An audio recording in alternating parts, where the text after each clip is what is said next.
Hello everyone, welcome জানাই আমার আরও একটা নতুন ব্লগে। আশা করছি দূরে কাছে যে যেখান থেকে ভিডিওটি দেখছো সবাই ভালো আছো। আজ হলো শুভ পঞ্চমীর অনেক অনেক শুভেচ্ছা জানিয়ে আমার ব্লগটা শুরু করলাম। বড়োদেরকে প্রণাম, ছোটোদেরকে অনেক অনেক ভালোবাসা। তো আজকে আমি চলে এসেছি বেহালা নতুন দল। বেহালা নতুন দলের থিমটা হলো খুব সুন্দর একটা থিম, যেটা আমরা খুব মেয়েরা ভালোবাসি, সেটা হলো ফুচকা। তো গেটের একদম ঢোকার এন্ট্রিতেই ছিল ফুচকার একটা স্টল বসানো। আর এখানে দেখো কিছুটা হেঁটে আসার পর পুরনো দিনে যেভাবে ফুচকা বিক্রি করা হতো সেভাবে থিমটা রয়েছে। উপরে ফুচকা রয়েছে আর শালপাতা রয়েছে। তারপর চলো আস্তে আস্তে ভিতরে যাই। তো এখানে দেখো আগেকার দিনে যেভাবে ফুচকাগুলো বিক্রি করা হতো ঝুড়ির মধ্যে করে ফুচকা রেখে, এই ঝুড়িগুলো এখন আর সেভাবে দেখা যায় না। প্রত্যন্ত গ্রামের দিকে গেলে হয়তো দেখতে পাবে, কিন্তু কলকাতা শহরে আর সেভাবে দেখা যায় না। আর এই দেখো সাইকেলে করে ফুচকা, যেটা আমাদের গ্রামের বাড়িতে আমি এখনও দেখি যে সাইকেলে করে ফুচকা বেচে। তো চলো আস্তে আস্তে ভিতরে যাই। খুব সুন্দর একটা থিম। আর ফুচকা যে প্লেটগুলো হয়, কত রকম সাইজের ফুচকা প্লেট হয়, যেমন জল ফুচকার একটা প্লেট থাকে, তারপর দই ফুচকার একটা প্লেট থাকে, চাট পাপড়ির একটা প্লেট থাকে। তো সব রকম প্লেট দিয়েই আর কি, সব রকম সাইজের ফুচকা দিয়েই কিন্তু এই প্যান্ডেলটা সম্পূর্ণ আলাদা। কিন্তু আমার মাঝে মাঝে মনে হচ্ছিল একটা ফুচকা তুলে খেয়ে নিই, কিন্তু এখানে সেটা হবে না। তো দেখতে পাচ্ছ এখানে সব ডাব্বা ডাব্বা করে ফুচকা রয়েছে। আর ফুচকা যেভাবে বেলেছে বেলন চাকি সেটাও আছে। আমি চেষ্টা করছি তোমাদের সাথে শেয়ার করার। আমি বারবার ওই একই কথা বলি, চেষ্টা করছি অনেকটা ভিড়ের মাঝখানে তোমাদের সাথে শেয়ার করছি, একটু ধৈর্য ধরে দেখে নাও। আর এই ফুচকার যে প্লেটটা দেখছো, এটা অনেক আগে বা এখনও গ্রামের দিকে শালপাতা মুড়ে ফুচকা দেওয়া হতো। এখন তো আমাদের কলকাতার দিকে বাটি করে ফুচকা দেয়, কিন্তু গ্রামের দিকে এখনও গেলে শালপাতা মুড়ে ফুচকা দিত। আর এই দেখো পানিপুরির ডাব্বা, যেখানে টক জলটা রাখে। একটা বড় সাইজের বেলন চাকি রয়েছে আর বিভিন্ন সাইজের প্লেট আছে।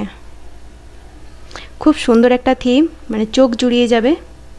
যদি তোমরা কেউ এখনও এই বেহালা নতুন দলের প্যান্ডেলটা না দেখে থাকো তো প্লিজ গিয়ে দেখে এসো।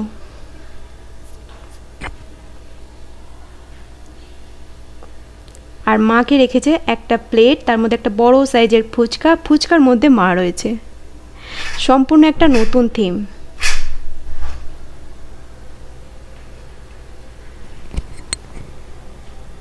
কত সুন্দর লাগছে না? আরও একটা জিনিস আমার খুব ভালো লাগলো, যেটা এখানে সব ঠাকুর দেবতা যা আছে, গোপাল, বিষ্ণু, রাম, তারপর মহাদেব, সবার জন্য প্লেটে প্লেটে করে দেখলাম ফুচকা দিয়েছে। চলো তোমাদের সাথে শেয়ার করি। এই যে এখানে সব ঠাকুরগুলো আমি দেখাতে পারলাম না, কারণ সবাই অনেক উপরে ছিল। যে কটা আমার হাতের নাগালে হয়েছে আমি সেগুলো দেখিয়েছি। সবার জন্য কিন্তু প্লেটে প্লেটে করে ফুচকা সাজিয়ে দিয়েছে। এই দেখো দূর থেকে দেখে নাও। দারুণ সুন্দর একটা প্যান্ডেল করেছে। যদি তোমরা এখনও না দেখে থাকো তো প্লিজ দেখে এসো। তারপর চলে এলাম ফ্রেন্ডস ক্লাব, এটাও বেহালাতে।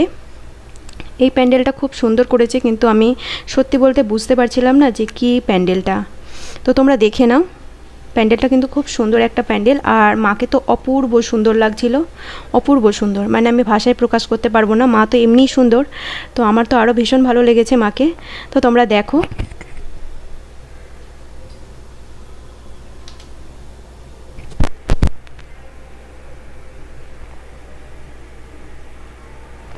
আর যদি তোমরা কেউ বুঝতে পারো এটা কি, থিমটা কি, আমি বুঝতে পারিনি সত্যি বলতে। কারণ আমি ঠাকুর দেখতে তো গেছি, বাট তোমাদের সাথেই কিন্তু আমিও দেখছি। আমি তোমাদের জন্য ভিডিও করার জন্য আমি ঠাকুর সেভাবে দেখতে পারিনি। তোমরা যেভাবে দেখছো আমার ভিডিওর মাধ্যমে, আমিও কিন্তু আমার ভিডিওর মাধ্যমে ঠাকুরটা দেখছি। তো আমি জিজ্ঞাসা করেছিলাম একজনকে, তো কিছু একটা বলেছিলাম, আমি ভুলে গেছি। তো তোমরা যদি জানো, কেউ জেনে থাকো, আমাকে একটু কমেন্টে জানিও।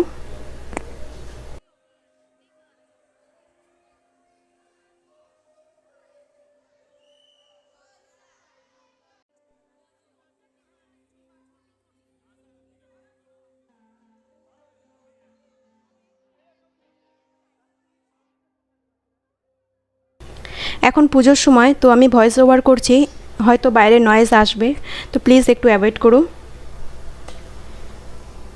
আর বন্ধুদের কাছে আমার একটাই অনুরোধ, প্লিজ আমি অনেক কষ্ট করে কিন্তু ভিডিওগুলো বানাচ্ছি।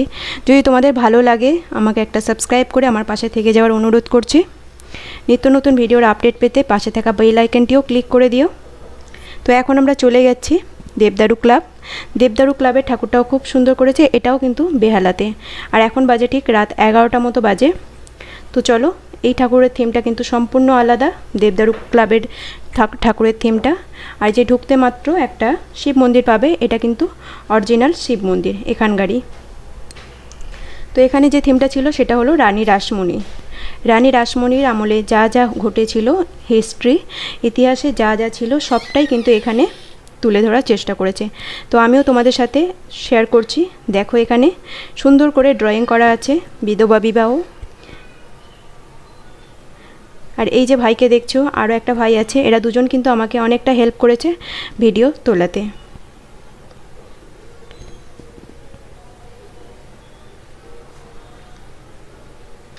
আমি কোনো কথা বলবো না, তোমরা ওখানে লেখা আছে দেখে নেবে। আমি কিন্তু ক্লোজ করে দেখানোর চেষ্টা করেছি, যেমন এইটা আছে ইংরেজ ভারত ছাড়ো,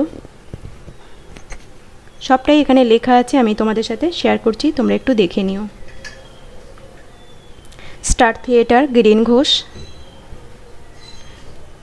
যা আমাদের ইতিহাসে পড়েছি সবটাই কিন্তু এখানে আছে।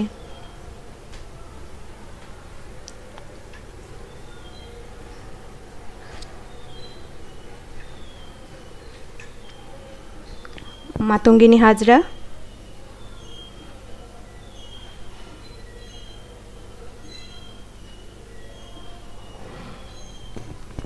যারা আমাদের দেশের জন্য প্রাণ দিয়েছিল, সবারই মোটামুটি এখানে সবই রয়েছে। আমি চেষ্টা করেছি তোমাদের সাথে একটু একটু করে শেয়ার করার।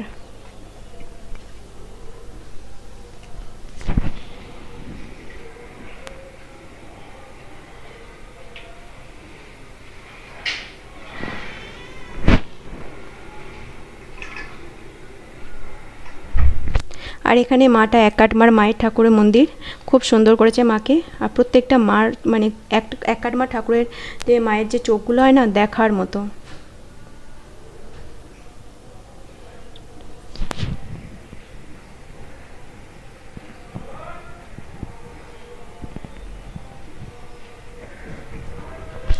তো চলো, বেহালা দেবদারু ক্লাবের ঠাকুর আমাদের দেখা হয়ে গেছে। এখন আমরা চলে যাব চেতলা, যে ঠাকুরটা এর আগের দিন প্রথম দিন ব্লগে আমি বলেছিলাম আমি দেখতে গেছি, কিন্তু সেদিন ওপেন হয়নি। তো দেখো, এই প্যান্ডেলটাও খুব সুন্দর। এখানে দেখতে পাচ্ছ ময়ূরের লড়াই হচ্ছে, ময়ূর না মোরগ লড়াই হচ্ছে। এটাও খুব সুন্দর একটা থিম, প্রত্যেক বছরই নতুন নতুন করে। তো এবছর খুব একটা আমার ভালো লেগেছে আমি বলবো না, আমি জানি না আমার ভালো লাগার সাথে অন্যের ভালো লাগা নাও মিলতে পারে, তবে আমার খুব একটা ভালো লাগেনি। আমি গেছি তাই তোমাদের সাথে একটু শেয়ার করে দিলাম। তো দেখো, এটা ময়ূর লড়াই হচ্ছে, সরি ময়ূর না, মোরগ লড়াই। এখানে মাকে কিন্তু খুব সুন্দর লাগিয়েছে। আমি ভেবেছিলাম এর থেকে আরও হয়তো বেটার কিছু থিম করবে, কারণ গত বছর খুব সুন্দর একটা থিম করেছিল। তো চলো, এখানে মাকে দেখে নাও, মাকে প্রণাম করে নাও। আমি কিন্তু প্রত্যেকটা ঠাকুর তোমাদের সাথেই দেখছি। ওখান থেকে বেরিয়ে এলাম, আর এখানে হচ্ছে মেলা। চেতলার যে ঠাকুরটা দেখলাম ঠিক তার পেছনেই মেলা হয়। তো মেলা ঘুরে আমরা বাড়ি চলে এলাম। যদি আজকের ব্লগটা এখানে আমি শেষ করছি। যদি আজকের ব্লগটা তোমাদের ভালো লাগে তাহলে আমার চ্যানেলকে সাবস্ক্রাইব করে পাশে থেকে যাওয়ার অনুরোধ করছি। আবার দেখা হবে নেক্সট ভিডিওতে। ততক্ষণ ভালো থেকো, সুস্থ থেকো, সাবধানে থেকো, টাটা।